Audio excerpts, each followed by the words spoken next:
Hello friends, good evening. हम लोग last video में बात किए थे जनरल इंट्रोडक्शन ऑफ पैरासाइटोलॉजी के पार्ट 1 में क्लासिफिकेशन ऑफ पैरासाइट। आज हम लोग बात करते हैं पैरासाइट्स के टाइप के बारे में। पहला हम लोग बात करते हैं इक्टोपैरासाइट। इक्टोपैरासाइट क्या होता है? Ectoparasite a parasite which live on the external surface of the host is an ectoparasite. यहाँ पे इसके कहने का सेंस है कि एक पैरासाइट जो है वो लाइव रहता है एक्सटर्नल सरफेस पे, बाहरी सतह पे होस्ट के, उसी को हम लोग इक्टोपैरासाइट्स बोलते हैं। अब यहाँ पे हम लोग देखते हैं सार्कोपेट्स। सार्कोपेट्स स्कैबीज क्या होता है? The mite producing scabies is an example of ectoparasite. यहाँ पे कह रहा है कि जो माइट है वो प्रोड्यूस क्या करता है? स्कैबिस प्रोड्यूस करता है, इसी को सार्कोपेट स्कैबिस बोलते हैं। ये बेस्ट एग्जांपल है इक्टोपैरासाइट का। अब हम लोग देखते हैं term infestation. Infestation is used when the parasite disease occur due to ectoparasite. Term infestation का जो हम लोग यूज़ करते हैं ये कहाँ पाया जाता है? ये इक्टोपैरासाइट में पाया जाता है। इन्फेस्टेशन INFESTATION इसका स्पेलिंग है, इसको ध्यान रखिएगा। इसको हम स्टार मार्क दे देते हैं। इन्फेस्टेशन और इन्फेक्शन में बहुत सारा डिफरेंस है। अब हम लोग देखते हैं इंडोपैरासाइट्स में। इंडोपैरासाइट्स का क्या कहना है? इंडोपैरासाइट्स का कहना है कि a parasite which live within the body of a host is an example of endoparasite. इसका कहना है कि वैसा पैरासाइट जो लाइव रहता है, जिंदा रहता है, जीवित रहता है, विदिन द बॉडी के अंदर of a host is an example of endoparasite. Host के बॉडी के अंदर ये जिंदा रहता है, इसको हम लोग इंडोपैरासाइट्स बोलते हैं।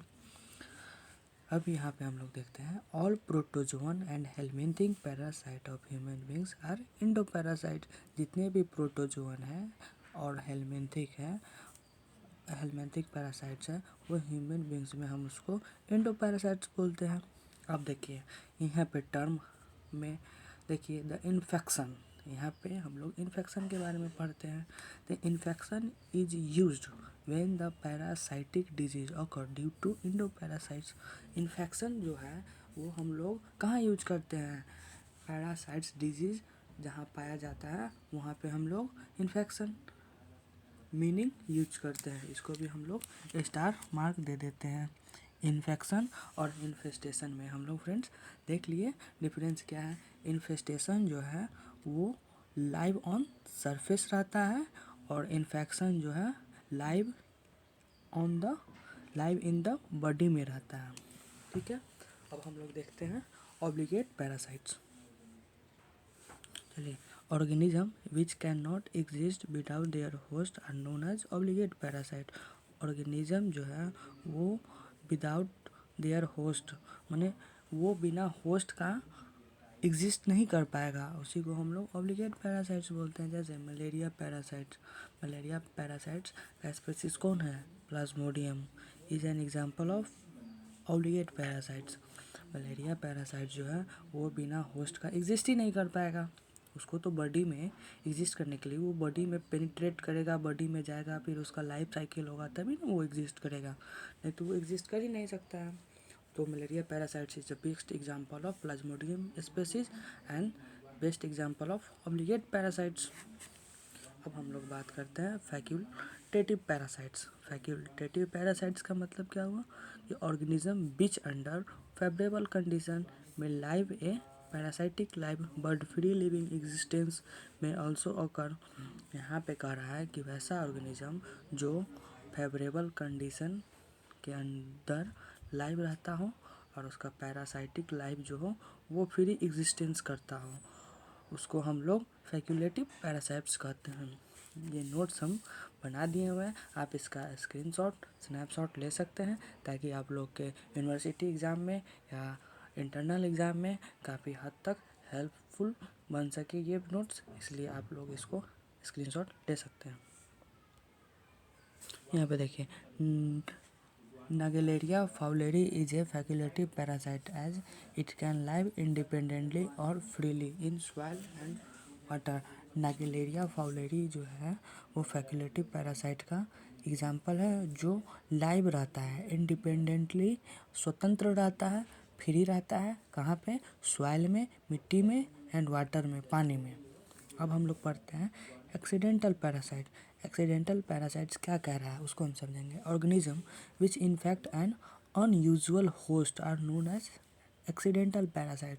वैसा ऑर्गेनिज्म जो इन्फेक्ट करता है जो अनयूजुअल हो, जिसका हम लोग यूज़ नहीं करते हैं, अनयूजुअल होस्ट जो होता है उसी को हम लोग एक्सीडेंटल पैरासाइट्स कहते हैं। Echinococcus granulosus infect human beings accidentally and leads to hydatid disease. Echinococcus granulosus जो है इन्फेक्ट होता है ह्यूमन बींग्स से एक्सीडेंटली एंड ये हाइडाइट डिजीज़ को लीड करता है। अब हम लोग बात करते हैं यहाँ पे एबेरेंट पैरासाइट्स। एबेरेंट पैरासाइट्स का यहाँ पे आप मीनिंग देख लीजिएगा, ABERENT है। Aberrant parasites organism which infect a host where it can not live और develop further. These parasites are known as aberrant और वंडरिंग पैरासाइट्स। ऑर्गेनिज्म जो है वो इन्फेक्ट करता है होस्ट को जहाँ पे ये ना जीवित रह सकता है, न ही ये बढ़ सकता है, डेवलप कर सकता है। वैसे पैरासाइट्स को हम लोग एबेरेंट और वंडरिंग पैरासाइट्स कहते हैं। अब हम लोग यहाँ देखते हैं Toxocara canis infecting human beings is one of the example. Toxocara canis जो इन्फेक्ट करता है ह्यूमन बींग्स का, ये is the one of the best example है। चलिए अब हम लोग देखते हैं पैरासाइट्स के बाद होस्ट को। होस्ट क्या होता है, ये यूनिवर्सिटी एग्ज़ाम और इंटरनल एग्ज़ाम के पॉइंट ऑफ व्यू से वेरी वेरी इम्पोर्टेंट है फ्रेंड। अब हम लोग देखते हैं होस्ट। होस्ट क्या है? Host is defined as an organism that harbour the parasite and provide shelter and nourishment to the latter. यहाँ पे कह रहा है कि होस्ट वैसा ऑर्गेनिज्म है जो हार्बर द पैरासाइट, पैरासाइट्स को आश्रय देता है और प्रोवाइड क्या करता है? Shelter and nourishment. शेल्टर और नॉरिशमेंट प्रोवाइड करता है, मतलब भोजन देता है और उसको आश्रय देता है। पैरासाइट्स को भोजन देता है, नॉरिशमेंट और आश्रय देता है। अब हम लोग बात करते हैं होस्ट के टाइप्स के बारे में। यहाँ पे डिफिनेटिव होस्ट है। डिफिनेटिव होस्ट फर्स्ट टाइप है। यहाँ पे हम लोग देखेंगे the host in which the parasite undergoes sexual reproduction is called definitive host. वैसा पैरासाइट जिसमें सेक्सुअल रिप्रोडक्शन हो उसके अंदर, उसको हम लोग डिफिनेटिव होस्ट बोलेंगे। In malaria parasite sexual reproduction take place in mosquito. Malaria parasites में क्या होता है? वो सेक्सुअल रिप्रोडक्शन करता है कहाँ? मस्क्यूटो में ही करता है, इसलिए हम इसको डिफिनेटिव होस्ट का बेस्ट ऑफ एग्जाम्पल बोलेंगे। The mosquito are the definitive host. ये जो मस्क्यूटो है इसको हम डिफिनेटिव होस्ट बोलेंगे। अब हम लोग फ्रेंड्स बात करते हैं यहाँ पे इंटरमीडिएट होस्ट। इंटरमीडिएट होस्ट के बारे में जान लेते हैं कि इंटरमीडिएट होस्ट क्या होता है, इसका ओवरव्यू हम लोग जान लेते हैं। The host in which the larval और asexual stage of a parasite are found is called intermediate host. वैसा होस्ट जो लार्वल फॉर्म में और एसेक्सुअल फॉर्म में, लार्वल और एसेक्सुअल स्टेज का जो पैरासाइट होता है वो इंटरमीडिएट होस्ट होता है। In malaria parasite asexual multiplication take place in human beings. Malaria parasite जो है वो एसेक्सुअल रिप्रोडक्शन कहाँ करता है? ह्यूमन बींग्स में करता है। पेनिट्रेशन के बाद ह्यूमन में अगर कोई भी प्लाज्मोडियम स्पीशीज का मस्क्यूटो पेनिट्रेट हो जाता है और ह्यूमन बींग्स में एसेक्सुअल रिप्रोडक्शन करना स्टार्ट कर देता है। Thus the human are intermediate host, उसी को हम लोग इंटरमीडिएट होस्ट बोलते हैं। लार्वल और एसेक्सुअल स्टेज का रिप्रोडक्शन होता है ह्यूमन बींग्स में। Some protozoan parasite require two host to complete their life cycle. यहाँ पे फ्रेंड्स बहुत ही देखने की बात है और समझने की बात है। कुछ प्रोटोजोअन पैरासाइट जो है उसको आवश्यकता होती है दो होस्ट की कंप्लीट करने के लिए उसके लाइफ साइकिल को। जैसे यहाँ पे Trypanosoma brucei cause sleeping sickness in the human beings. Trypanosoma brucei जो है वो क्या कॉज करता है? स्लीपिंग सिकनेस कॉज करता है ह्यूमन बींग्स में। Human beings act as definitive host is most of the parasitic disease. Human beings जो है वो एक्ट करता है डिफिनेटिव होस्ट का, वो मोस्ट ऑफ पैरासाइटिक डिजीज है। हालांकि सम एक्सेप्शन इंक्लूड है। यहाँ पे हम लोग यहाँ पे कुछ एक्सेप्शन को यहाँ पे इंक्लूड किए हुए हैं, जैसे malaria parasite, toxoplasma gondii and echinococcus granulosus, जहाँ human beings act as intermediate host. अब हम लोग देखते हैं फ्रेंड्स यहाँ पे पैराटेनिक होस्ट। थर्ड है इसका types paratenic host. The host in which larval stage of parasite survive but does not develop further is called paratonic host. वैसा होस्ट जो लार्वल स्टेज में पैरासाइट सर्वाइव करता हो लेकिन वो डेवलप नहीं करता हो, उसी को हम लोग पैराटोनिक होस्ट बोलते हैं। अब हम लोग बात करते हैं यहाँ पे रिजर्वायर होस्ट। रिजर्वायर होस्ट क्या होता है? It is the host that harbor the parasite and act as an important source of infection to other susceptible host. This type of host is called reservoir host। यहाँ पे कह रहा है कि वैसा होस्ट जो आश्रय देता हो पैरासाइट को एंड एक्ट करता हो इम्पोर्टेंट सोर्स ऑफ इन्फेक्शन पे ये एक्ट करता हो, और अदर सस्पेक्टेबल मतलब संदेहात्मक होस्ट हो, उसी टाइप के होस्ट को हम लोग रिजर्वायर होस्ट बोलते हैं। अब हम लोग देखते हैं यहाँ पे जूनोसिस के बारे में। तो this term is use to describe an infection which is primarily confined to animal but can be transmitted to human either directly और इनडायरेक्टली वाया वेक्टर। यहाँ पे कह रहा है कि ये जो टर्म हम लोग यूज करते हैं इन्फेक्शन का, वो प्राइमरली कन्फाइंड होता है एनिमल में, लेकिन ये ट्रांसमिट करता है ह्यूमन के थ्रू डायरेक्टली और इनडायरेक्टली। किसके थ्रू? भाया वेक्टर के थ्रू।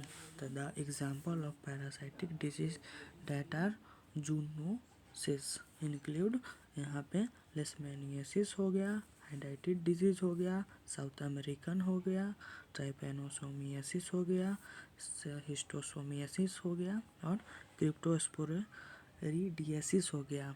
यहाँ पे ETC आ गया। बहुत सारा जो होगा वो जूनोसिस टाइप एक्ट करेगा। अब हम लोग बात करते हैं यहाँ पे वेक्टर के बारे में। वेक्टर क्या होता है? Vector is an agent usually arthropod that transmit an infection from one human beings to another. यहाँ पे कह रहा है ये वेक्टर जो है एक प्रकार का एजेंट है यूजुअली आर्थ्रोपोड का, दैट ट्रांसमिट्स एन इन्फेक्शन, वो इन्फेक्शन को ट्रांसमिट करता है from one human beings to another, एक ह्यूमन बींग से दूसरे ह्यूमन बींग्स में ये इन्फेक्शन को ट्रांसमिट करता है। वेक्टर कैन बी बायोलॉजिकल और मैकेनिकल। वेक्टर जो है ये बायोलॉजिकल भी इफेक्ट कर सकता है और ये मैकेनिकल भी इफेक्ट कर सकता है। Parasite multiply in biological vector but they do not multiply in mechanical vector. Parasite जो है वो मल्टीप्लाई कर सकता है बायोलॉजिकल वेक्टर के थ्रू, लेकिन ये मल्टीप्लाई नहीं कर सकता है मैकेनिकल वेक्टर के through. Tsetse fly is the biological vector of T brucei. Tsetse fly जो है वो बायोलॉजिकल वेक्टर है टी बुर्साई का, जबकि house fly act as mechanical vector in a amoebiasis from infected faeces to food. House fly act करता है mechanical vector का एमियोबियासिस में फ्रॉम इन्फेक्टेड फेसेस, गंदा जो रहता है वहाँ से फूड पे जाता है। फिर human beings acquire amoebiasis by consuming such contaminated food, और ह्यूमन बींग्स वही कंटामिनेटेड फूड को खाते हैं, कंज्यूम करते हैं, इसी से वो इन्फेक्टेड हो जाते हैं। अब हम लोग बात करते हैं थर्ड पॉइंट का, होस्ट और पैरासाइट के रिलेशनशिप्स के बारे में। होस्ट और पैरासाइट्स का क्या रिलेशन होता है। यहाँ पे हम बात करते हैं as association which is formed between host and parasite may be divided into three types. An association which is formed between host and parasite may be divided into three types. हम लोग इसको 3 टाइप में बांट दिए हुए हैं, symbiosis, commensalism और parasitism. पहला हम लोग बात करते हैं symbiosis. Both host and parasite are so dependent upon each other that one cannot live without the help to the other। यहाँ पे कह रहा है कि दोनों पैरासाइट हो या होस्ट हो वो डिपेंडेंट है एक दूसरे पे। One can not live without the help of other. एक जीवित ही नहीं रह सकता बिना दूसरे के हेल्प के। None of them suffer any harms from the association। यहाँ पे ना कोई हार्म भी कर सकता है बिना किसी एक के। अब हम लोग बात करते हैं यहाँ पे कॉमेंसलिज्म।